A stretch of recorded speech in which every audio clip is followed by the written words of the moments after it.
Bom, boa tarde, eu sou Fernanda, estou aqui desde o começo, eu sou escultora da Federação Espírita, trabalho e fico muito alegre, muito feliz de ver. Estava me ouvindo? Sim.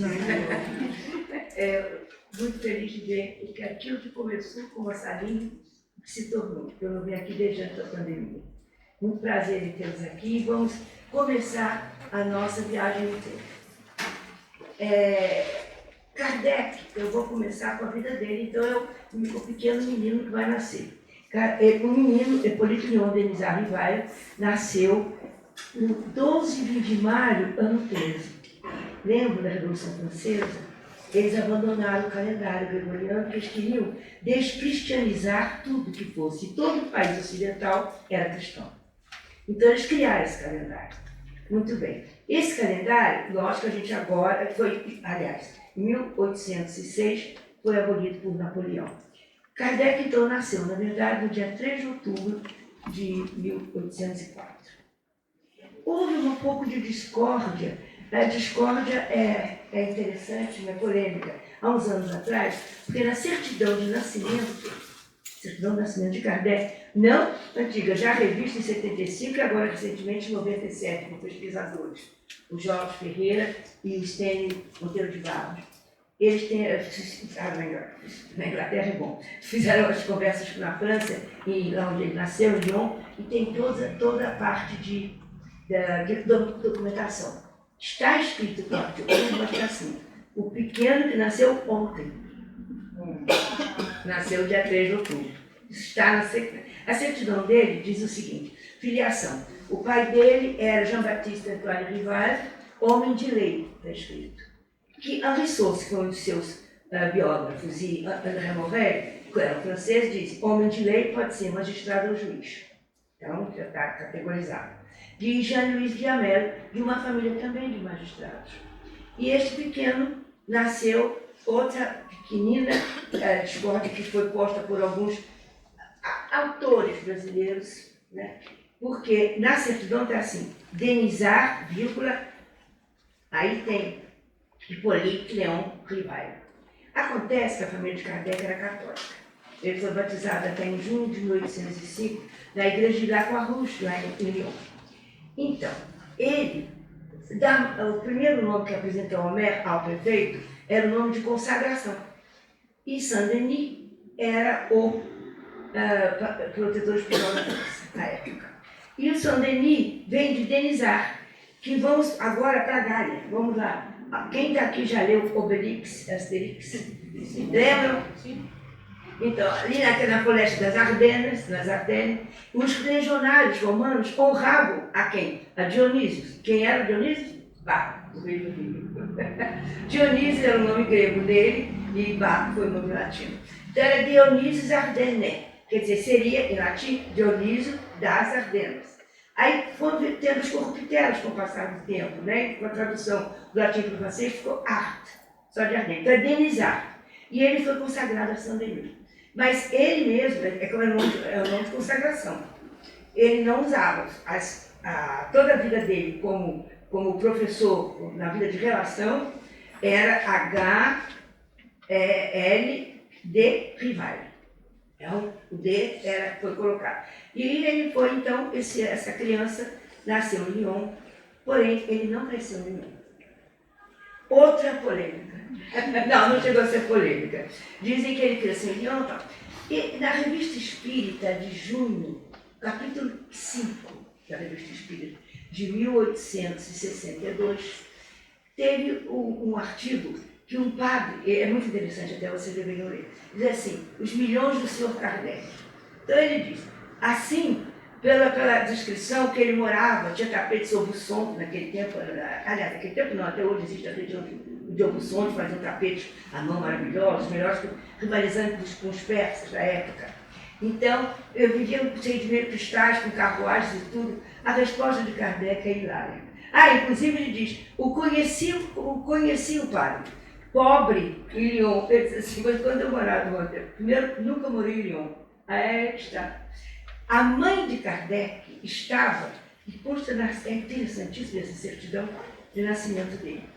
Ela estava em Lyon numa espécie de uma estação de água. Devia estar no fim da gravidez, estava.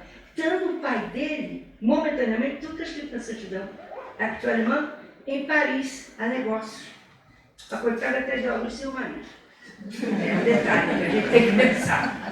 Aí ele estava no prédio da diretoria desse tal, vamos chamar de SPA, Estação de Águas, que era na Rue Salá 74. Ele nasceu lá. Ele disse, eu nunca morei em Paris, em Lyon, então não podia ter me conhecido pobre em Lyon, porque eu não nasci, não cresceu. Esta cidade, Bourg-en-Bresse, fica do distrito de Aisne, a uns 60 quilômetros do norte de Lyon, ao norte de Lyon, na região. Está entendendo? É como se você nascesse no ABC e dissesse que nasceu daqui. Mas, então ele não cresceu lá. E está escrito por ele, a revista Espírita. Eu vou adiantar, eu não deveria falar agora, mas nós somos entre amigos. A revista Espírita que ele fundou era muito interessante, é muito interessante, foram 10 anos, inclusive após a morte dele, a de abril já estava pronta, e foi aluno, e daí continuou por muitos anos. E a Federação Francófona, que está na Bélgica, em Luxemburgo, continua editando. Mas no tempo dele, ali ele escrevia o que ele pensava, as cartas que ele escrevia, correspondências, com várias personalidades, até com, olha só, eu até não gostava muito dela não, mas depois que eu li isso, eu comecei a ter olhos. Porque, como admiradora e tocadora das obras de Chopin, eu não me conformava com a Jorge Sand. Eu achava que um absurdo. Como? O Chopin estava morrendo lá, tísico, pede ela para visitar, ela não vai? Depois de ter vivido com ele. Aliás, na minha cabeça, da tuberculose dele, por isso que ele levou ele lá para Valdemossa, nas maiores na época de chuva, homem no castelo, só com chuva, pelo amor de Deus, piorou a tuberculose. E ela não foi. Olha, eu não tenho inimigos, eu acho, mas se eu tivesse, se me pedisse na hora da morte, estava morrendo, eu ia, qualquer um ia, ela não foi. Então eu não mas depois que eu li esta carta do Kardec, agradecendo a ela, Chopin. Era meu amor a Chopin. Eu hoje em dia eu toco assim, toco. Até um dos meus filhos disse, mamãe, coitado, ainda bem que deve ter reencarnado, senão se revirar do túmulo. Porque eu ia ser concertista, em vez disso, te casei com 6 filhos. Tenho. Então, com essa história, ela tem uma carta de Kardec, um bilhete, mais que um bilhete, agradecendo as doações que o Robert Dupont, o nome dela, de escritora era Jorge Sand, fazia, e pedindo licença para ofertar, já que ela se interessava, um exemplar do Livro dos Espíritos. De pronto, agora tem que gostar da Madame Jorge Sand, porque ajudava, era espírita e estava querendo estudar e tudo isso. Então tem essas cartas, tem a vida dele, tem diálogos, tem polêmicas mesmo, com pessoas, com filósofos e tudo. Bom, agora vamos para a vida do menino. Deixa a Kardec de lá, voltamos para a vida do menino. O menino, então, cresceu. Nesta época tinha havido a França era o país mais católico da Europa na época. E Napoleão se juntou, pediu ao Papa Pio VII para se aliar a ele, porque ele queria o poder. E viu que com a igreja, então ele pediu, teve uma chamada concordata, e ele pediu, foram reativados as escolas e o ensino ficou na mão dos jesuítas. Mas não aqueles jesuítas maravilhosos que eram para o Brasil, de uma nova não, aqueles da Inquisição. Aquela gente assim, intolerante. E aí foi um horror para o ensino. Eles queimaram as obras de enciclopedistas, Jean-Jacques Rousseau, de Voltaire, de Diderot, tudo isso foi queimado para essas poucas obras. Tiraram filosofia e ciência, fecharam a escola politécnica. Foi um atraso, voltaram à Idade Média. E o ensino ficou na mão de padres ou de professores, está escrito assim, redondamente clericais. Bom, então as famílias mais liberais, mais inteligentes que podiam, mandavam seus filhos estudar fora. E assim foi que Kardec foi enviado aonde? A gente vê que a sincronia já estava tudo preparado, né? Com tanta escola no resto da Europa, ele foi para a Suíça alemã, para as mãos de Pestalozzi, em Verdun, na Suíça. Pestalozzi é uma figura que só ele merecia 2 palestras. Mas ele nasceu na Suíça, o pai era médico, dessa religião, mas migraram para lá, da Itália, né? Por isso era o nome. E a Suíça alemã. E Kardec foi, e consta no Centro de Pesquisa de Documentação no Instituto Pestalozzi, que em dezembro daquele ano, de 1815, o menino Hippolyte Léon Denisard Rivail, de 11 anos, acoplado de sua mãe, ingressou no Instituto, eu gosto até dessa frase, para aqui aprender a arte de ensinar. Coisa diferente, coisa maravilhosa, ensino também foi coisa maravilhosa. Então, ele foi para lá. E lá ele se desabrochou e se revelou, era muito inteligente. Os métodos de Pestalozzi eram fantásticos. Um de seus discípulos foi quem criou o Jardim da Infância. Até então não existia. As crianças ficavam soltas pelo mundo, aí uma hora dizia, agora vai estudar. Né? E é preciso Pestalozzi. Bom, enfim.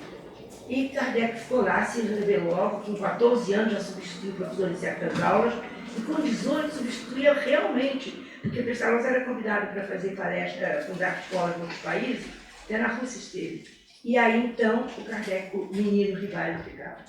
Ele ficou lá e em 1828 ele já recebeu, 21, perdão, o prêmio da Real Academia de Arras. Ele tinha 28 anos. Ciência. Ele se graduou em Filosofia, Ciências e Letras e Química e Física.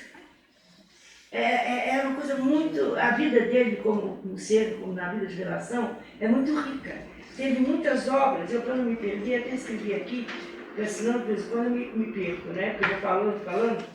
Ele trabalhou muitos anos como professor no Liceu Polymathique. Ele escreveu a gramática francesa clássica, manual em 1831, um programa de melhoramento da instrução pública em aritmética. Os livros dele eram adotados nas escolas. E mesmo após a morte dele, em escolas francesas, a gramática francesa dele teve sucessivas publicações.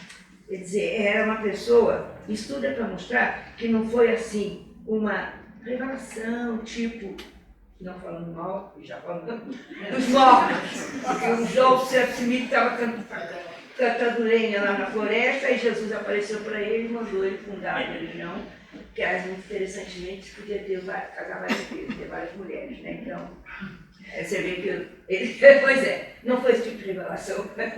Ele pesquisou, ele era um homem de ciências, matemática. Quando ele já estava, em 1832, ele casou com a América Gabrielle Boudet, que era também de uma família muito boa, professora. A história é interessante. Olha como Kardec estava à frente do seu tempo. Aí já era perdão, ainda era Rivail, em 32. Não conhecia ainda a doutrina espírita, não conhecia nada, não tinha nada. Só mais tarde, em 1855, ele começou a pesquisar. Ele se casou com uma mulher de 9 anos mais velha, que parecia muito mais nova que ele. Mas na época que os homens estão aqui, os homens já sabem disso, casavam com gente jovem para poder ter filhos.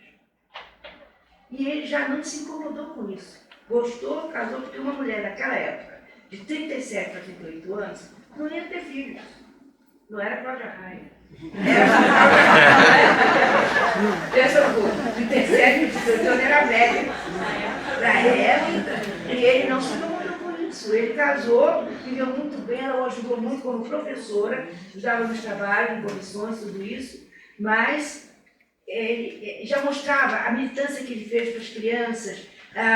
Ele queria muito que o ensino fosse público, gratuito e universal. Tanto que ele tinha na escola, quando ele dava aula na Liceu Polymathique por anos, mas na casa dele ele dava aulas particulares para alunos que não podiam pagar, sobretudo os adultos, que eram totalmente gratuitos. Ele não se conformava de ver um homem pronto, que não tivesse cultura, não soubesse ler e escrever. E aí as crianças, os pais mandavam, porque ele preparava as crianças, ele tinha o trabalho de ditados, o exame de capacitação à Sorbonne, bacharelado. Foi uma pessoa que tinha aquilo tudo para ser somente viver na ciência. Bom, aí depois de tudo isso, já nos idos de 1846, por aí, tem outras obras que ele publicou, que eu nem vou contar, porque senão vou perder tempo. Ele começou a se interessar pela magnetização. Tinha estado em Paris Franz Anton Mesmer, médico, austríaco, filho de médico também, que criou, ele descobriu, tinha a crença do fluido magnético animal. Fluido animal magnético. O que era esse fluido? Não sei se eu tenho escrito aqui, porque essas citações eu gosto de ler aqui. Bom, ele tinha essa crença, quer ver? Que existia no mundo, olha só se vocês vão lembrar de alguma coisa, um fluido magnético natural, invisível, que permeia todos os seres vivos, sendo a causa da saúde e da doença, e que pode ser manipulado para promover a cura. É parecido com uma coisa que a gente conhece, né? O fluido cósmico universal, não é? Pois é. Porém, ele era médico e a classe médica, muita pessoa, muitos foram achar maravilhosos, não dá tempo de contar aqui como ele tratava as pessoas, mas enfim. Mas depois de um certo tempo, aquilo foi abandonado. Mas deixou uma porta aberta para a descoberta do placebo, descobrir, e também um caminho, assim vamos dizer, para a hipnoterapia, esse trabalho, a psicologia e a hipnoterapia. E Kardec era muito interessado nisso.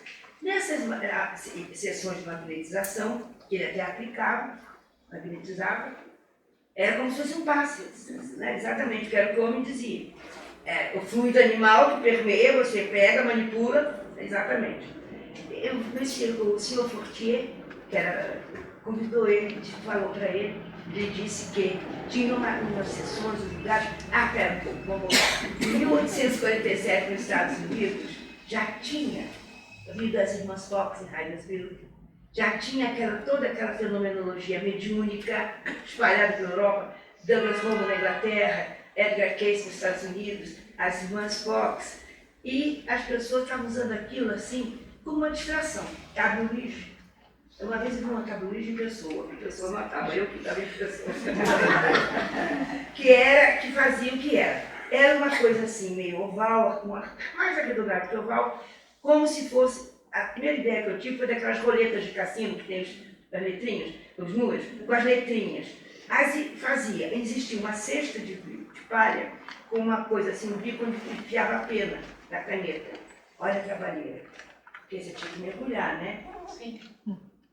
Aí o médium punha a mão sobre essa cesta de bico. A cesta de bico andava para as letras. Vamos escrever Maria.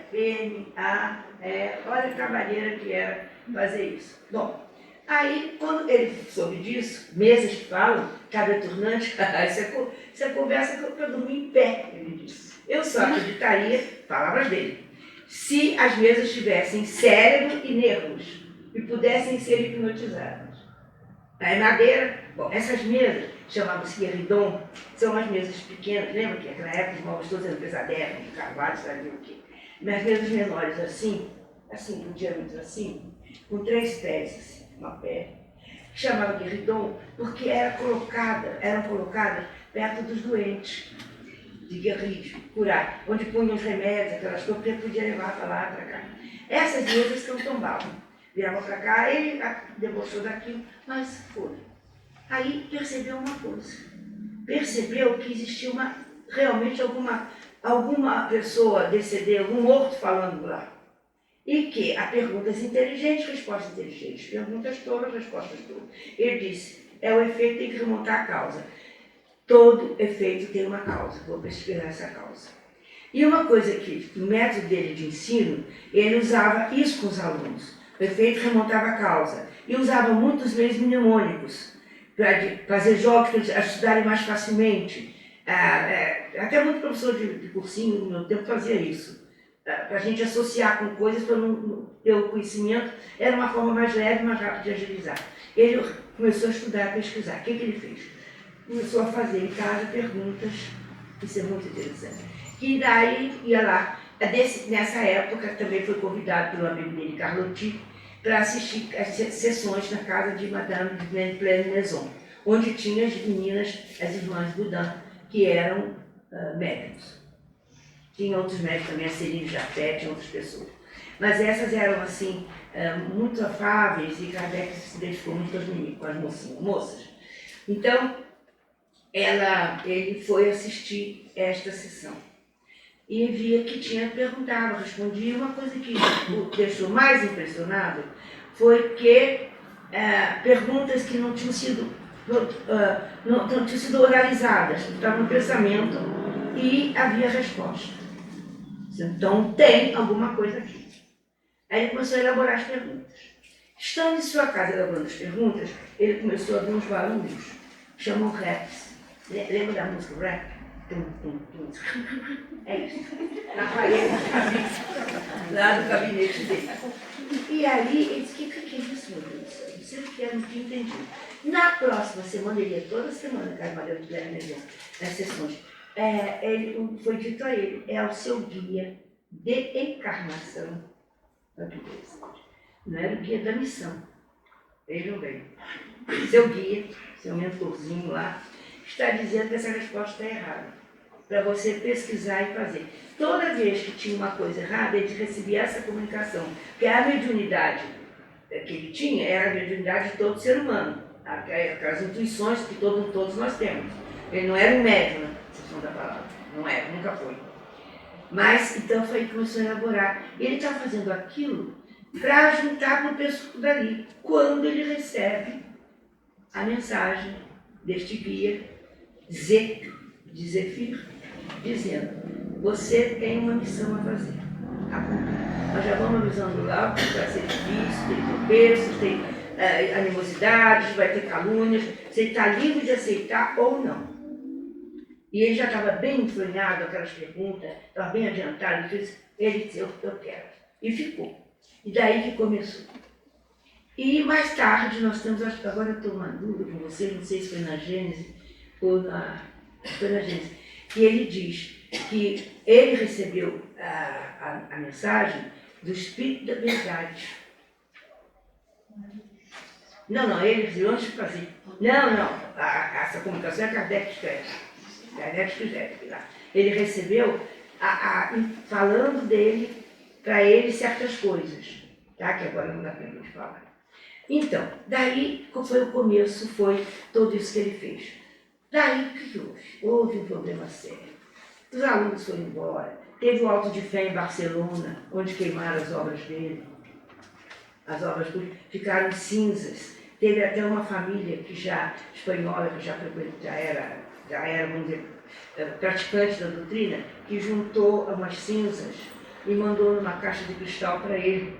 As obras dele, estava mandando, a pedido do editor do espanhol, as obras dele, que aí já tinha todas as obras. Primeiro o Livro dos Espíritos, depois o Livro dos Médiuns, depois o Evangelho, né? Depois o Céu e o Inferno, e ainda não tinha as obras póstumas. E deixava tudo escrito. Por isso que acharam, ele estava fazendo esse novo livro que se chamou Obras Póstumas, que ele já tinha morrido. Então a vida de Kardec é uma coisa assim muito interessante. E vejam só, que coisa, você lembra da Gaia? E o nome de Kardec foi sugerido a ele, Allan Kardec. Porque ele não podia assinar a obra com o nome dele, porque ele tinha os livros editados, os livros dele, não de doutrina, da vida de relação, ele tinha os direitos autorais. Ali era o H.L.D. Rivard, Monsieur Rivard, le professeur, le maître Rivard, que era chamado. Então, tinha que mudar, tinha que ter o pseudônimo. E esse pseudônimo que foi sugerido a ele teria sido numa encarnação dele como druida, naquela época. Do Denizar, das Ardennes, estava tudo encadeadinho já, sabe? Coisa linda, não? O plano espiritual faz tudo, Deus faz tudo muito perfeito. Então veio ali. E ele ter ido para Pestalozzi, que na época era uma coisa assim, era uma ave azul no meio de aves brancas, com ensino, valorizando a criatura, tinha alunos gratuitos. Ele juntou o único filho que ele teve, que ele era apaixonado por esse filho, junto com as crianças pobres das aldeias lá de Grondão, para ficar tudo morando lá no palácio. Eu prefiro beber água no castelo de Grondão, para dar leite para toda essa gente. Vou provar. Ele era uma pessoa muito assim, fraterna e querendo. E Kardec se mostrou digno aluno desse mestre. Ele era como se diz, intelectual, mas ligado a transformações sociais. Muito interessado na libertação das mulheres. Tem cartas dele na Revista Espírita, falando, mas nos Estados Unidos as mulheres já podem votar, e aqui não. Ele achava, era uma coisa fantástica, que ele tinha esta aproximação com as mulheres, com as crianças, e se ele tiveram filhos, se tentarem perdê-lo, não se sabe. O que se sabe, essa agora são outra novidade, tem umas cartas abertas de Kardec, né, que foram abertas há poucos anos, na década de 90, onde ele tem uma menina, onde que ele diz para a mulher, toma muito cuidado, ela é frajuzinha, veja que no frio esteja obrigada, mas que morreu com 10 para os 11 anos. Não se sabe se era adotada, a sobrinha dele não podia ser porque ele não tinha filhos, ele não tinha irmãos. A mulher dele, a Gabi, como era chamada, era filha única. E, aliás, foi uma filha única, assim, uma vida muito boa, na relação com pais muito abastados, teve uma educação primorosa, tudo isso. Não casou antes porque não quis, porque tinha muita gente querendo. Ele tinha que casar com ele, 9 anos mais nova, velha. Gente, nessa época, isso devia ser uma coisa estrondosa. Acho até que tem parente, deixa eu falar com ele. Eu vou casar com uma velha, não duvido nada. Mas foi assim, casaram porque quiseram, viram muito felizes. E o nosso amigo teve uma vida muito profícua dentro da doutrina. Vamos dizer uma coisa que me incomoda muito, às vezes eu vejo muitos autores e espíritas, e eu não tenho Facebook, mas por causa de netos que estão no exterior, eu tenho Instagram, para ver lá a pessoa sendo sempre citada na escola inglesa, exemplares. Mas eu vejo eles falando coisas. Não, atualizar Kardec não se pode, pelo amor de Deus. Você vai atualizar as obras de Shakespeare, de Dante Alighieri, de Karl Marx? É tudo igual. O que você pode é o que Kardec disse. A doutrina anda para e passo com a ciência.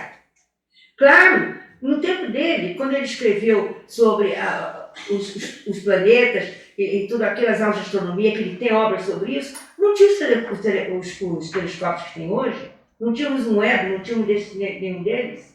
Era o que tinha na época. Ai, meu Deus. Eu trouxe isso para não te perder, estou falando.